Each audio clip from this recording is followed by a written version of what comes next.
వృషభ రాశి వారికి డిసెంబర్ నెల 11వ తారీఖు నుండి 20వ తారీఖు వరకు ఈ 10 రోజుల పాటు గోచారం ఫలితాలు ఏ విధంగా ఉంటాయనేది సశాస్త్రీయ పద్ధతిలో తెలుసుకునే ప్రయత్నం చేద్దాము.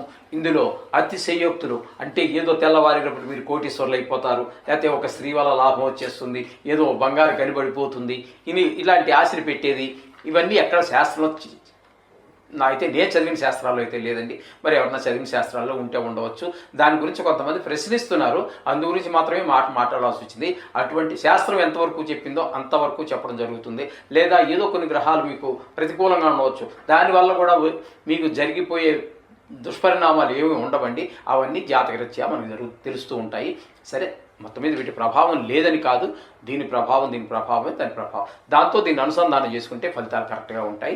నిష్ణాతులైన వారి చేత కానీ లేదా మా దగ్గర కూడా ఈ జాతక రాయించుకునేటువంటి ప్రయత్నం చేయండి. చేస్తే మీకు మంచి ఫలితాలు వస్తాయి. ఇకపోతే వృషభ రాశి వారికి తృతీయ స్థానంలో కుజుని యొక్క సంచారం జరుగుతోంది.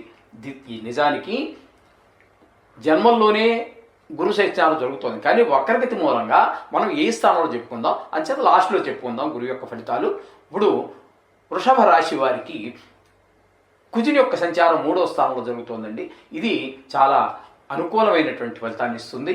కొంచెం మీకు దీనివల్ల మనకి వచ్చేటటువంటిది ఏంటంటే మీ సోదరుల వల్ల సహాయ సహకారాలు అందుతాయి, ఇంటి పక్క వారి వల్ల, అలాగే మీరు ఉద్యోగం చేసేటటువంటి ప్రాంతంలోను, వృత్తి చేసేటటువంటి వ్యాపారం స్థలంలోనూ అందరి యొక్క సహాయ సహకారాలు మనసా వాచా కర్మణ ఏవైతే అవన్నీ ఉన్నాయో అవన్నీ కూడా మీకు మంచి వాళ్ళందరూ సహాయ సహకారాలు అందిస్తారు. మీ సేవకులు కావచ్చు, మీ పైన పనిచేసేటువంటి అధికారులు కావచ్చు, అందరూ కూడా మీకు అనుకూలమైనటువంటి ఫలితాలనే వాళ్ళు మీకు అందజేస్తూ ఉంటారు.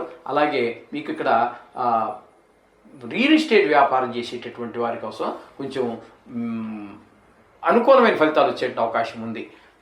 లాభాలు వచ్చేటువంటి అవకాశం చాలా ఈ కుజుని వల్ల మీకు కలుగుతూ ఉంటుంది. అలాగే కొంచెం గాయాలు అయ్యేటువంటి ప్రయత్నం జరగకుండా కూడా కొంచెం జాగ్రత్తగా చూసుకుంటూ ఉండండి. జరగవు సామాన్యంగాను. అలాగే కోపం కూడా తగ్గించుకోండి కొంచెం. ఈ విధంగా చేసుకున్నట్లయితే కుజుని యొక్క ప్రభావం మనకు అనుకూలంగా మార్చుకునే అవకాశం ఉంటుంది.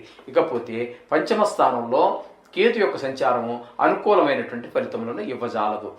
అక్కడ ముఖ్యంగా పిల్లలు చదువు మీద దృష్టి మరలించి ఆటల మీద దృష్టి పెట్టడము, ఈ విధమైన ఫలితాలన్నీ కూడా మనకి ఇస్తూ ఉంటారు. ఆ పిల్లలు పక్క పిల్లలతో గొడవలు తెచ్చుకోవటము, లేకపోతే గాయాలు తగిలించుకుని వాళ్ళ కొంచెం దాని గురించి కొంత ఖర్చు హాస్పిటల్కి తీసుకెళ్ళటము, కొంచెం మనసు చికాకుగా ఉండటం పిల్లల మూలంగా, ఈ విధమైనటువంటి ఫలితాలన్నీ కూడా మనకి ఇక్కడ కేతు మూలాన జరుగుతూ ఉంటాయి. అలాగే కొంచెం చపలత్వం కూడా పెరుగుతూ ఉంటుంది.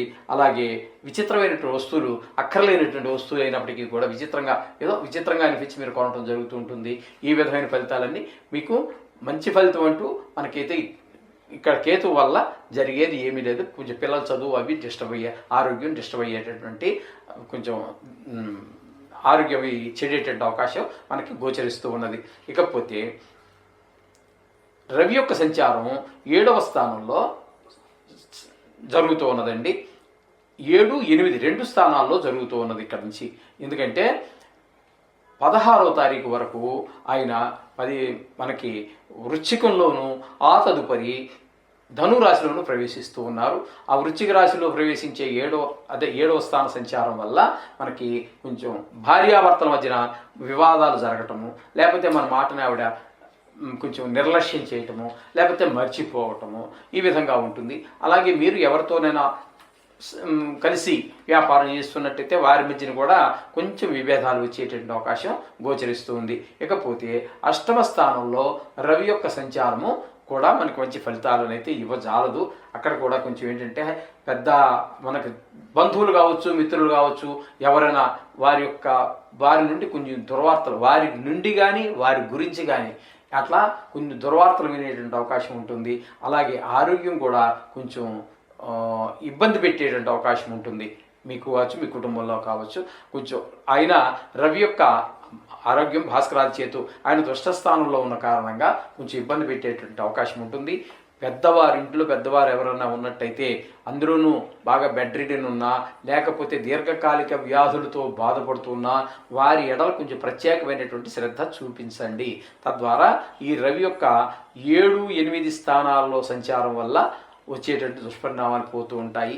అయితే ఈ 2వ స్థానం రవి 8వ స్థాన సంచారం అనేటటువంటిది మీకు ధనుర్మాసం అంటారు. ధనుర్మాసం అనేది చాలా పవిత్రమైనటువంటిది. ఇంకా అక్కడి నుంచి ఒక నెల రోజుల పాటు, ఆ తర్వాత తదనంతరం మీకు అదే నెలలో సంక్రాంతి అవన్నీ జరగటం జరుగుతూ ఉంటుంది. అవన్నీ మీకు తెలుసు. అవన్నీ నెక్స్ట్ రాబోయేటటువంటి తరువాతి 10 రోజుల కార్యక్రమాల్లో మా గోచార ఫలితాల్లో మనం చెప్పుకోవడం జరుగుతుంది. ఇకపోతే మనకి భాగ్యస్థానంలో శుక్రుని యొక్క సంచారం జరుగుతోందండి. భాగ్యస్థానంలో శుక్రుని యొక్క సంచారం మనకి చాలా అద్భుతమైనటువంటి ఫలితాలన్నీ ఇస్తూ ఉంటుంది. అక్కడ భాగ్యస్థానంలో ఉండటం మూలంగా మనకి తండ్రితోటి వాళ్ళతోటి మనకు అనుబంధం పెరుగుతుంటుంది. అలాగే దాన ధర్మాలు అవి చేస్తుంటారు. వాహన సౌఖ్యం, గృహ సౌఖ్యం ఇలా ఉంటాయి. భార్యతోటి కూడా మరీ అనుకూలమైనటువంటి ఫలితాలు, భార్యతో కూడా అనుకూలమైనటువంటి వాతావరణం అంతా ఏర్పడుతూ ఉంటుంది కుటుంబంలో అందరితోటి కూడా. ఆ విధంగా అంతేకాకుండా మీకు సంగీతము, ఇదే లలిత సంగీతం, ఇట్లాంటి లలిత కళల్లో దేనికైనా ప్రవేశం ఉన్నట్టయితే మంచి అవకాశం ఉంటుంది. అలాగే షేర్ మార్కెట్లో వారికి మంచి ఫలితాలన్నీ కూడా మనకి ఈ శుక్ర భగవానుడి యొక్క భాగ్యస్థానంలో సంచరించడం కారణంగా ఈ వృషభ రాశి వారికి స్పష్టంగా గోచరిస్తూ ఉన్నాయి.